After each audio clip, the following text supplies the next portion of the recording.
सूरज की पहली किरण खिड़की से झांक रही थी। कमरे में हल्की हल्की रोशनी फैल रही थी।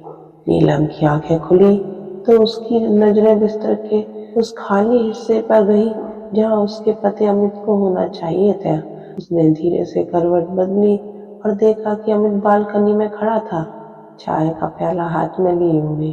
नीलम को यह देखकर आश्चर्य नहीं हुआ। पिछले कुछ महीनों से अमित अक्सर यूं ही अकेले बैठा रहता था, खोया खोया सा। पहले जो मुस्कान उसके चेहरे से कभी हटती नहीं थी, अब वो शायद कहीं खो गई थी। नीलम ने धीरे से उठकर अमित के पास जाकर कहा, इतनी सुबह क्यों जाग गए?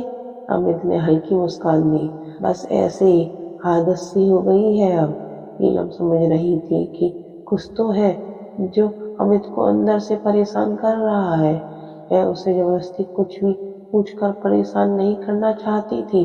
शादी को 10 साल हो चुके थे, लेकिन अब वह पहले जैसी बातें नहीं करते थे। प्यारा भी था, लेकिन कहीं ना कहीं जिंदगी की भाग दौड़ में उनका रिश्ता थोड़ा फीका पड़ गया था। नीलम और अमित की शादी एक अरेंज मैरिज थी। अमित का हंसमुख स्वभाव और नीलम की मासूमियत दोनों को एक दूसरे के करीब ले आई थी। शादी के शुरुआती साल बहुत खूबसूरत थे। दोनों हर छोटी छोटी चीजों में खुशी ढूंढ लेते थे, लेकिन धीरे धीरे जिम्मेदारियों का बोझ बढ़ता गया, नौकरी, घर, समाज, इन सब के बीच वे दोनों कहीं खो गए थे।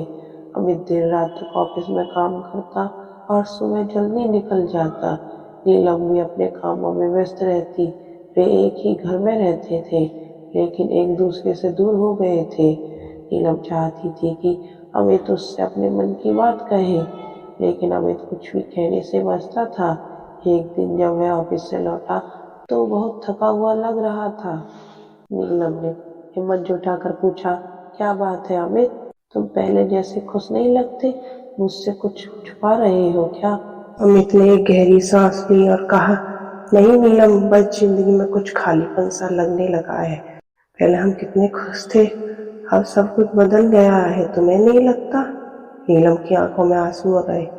उसने सिर हिलाया, हाँ अमित, मुझे भी ऐसा ही लगता है, लेकिन हमने कभी इसे ठीक करने की कोशिश ही नहीं की। शायद हम इतने व्यस्त हो गए कि अपने रिश्ते को समय देना ही भूल गए। अमित ने नीलम का हाथ थाम लिया, शायद हम फिर से शुरुआत कर सकते हैं। नीलम ने मुस्कुराते हुए कहा, क्यों नहीं?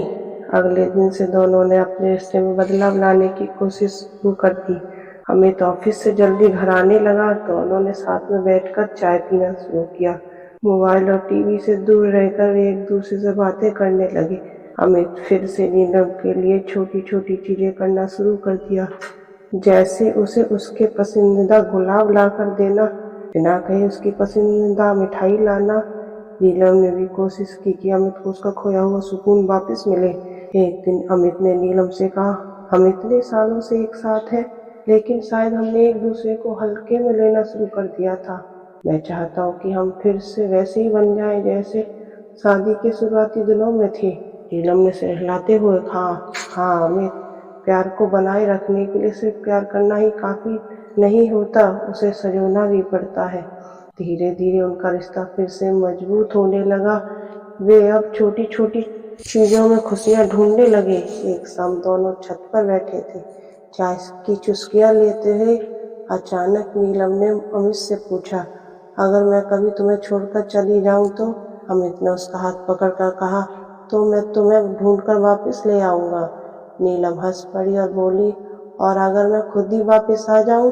अमित ने मुस्कुराते हुए कहा, तो मैं तुम्हें कभी जाने ही नहीं दूंगा।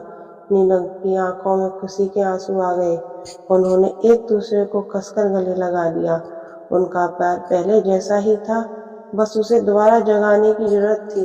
प्यार कभी खत्म नहीं होता, बस उसे समय समय पर संभालना पड़ता है। इस कहानी से ये सीख मिलती है, रिश्तों में प्यार बनाए रखने के लिए सिर्फ भावना ही काफी नहीं होती, समय, समझ और छोटी छोटी खुशियों का महत्व भी उतना ही जरूरी होता है। सच्चा प्यार वही होता है जो वक्त के साथ मजबूत होता जाए।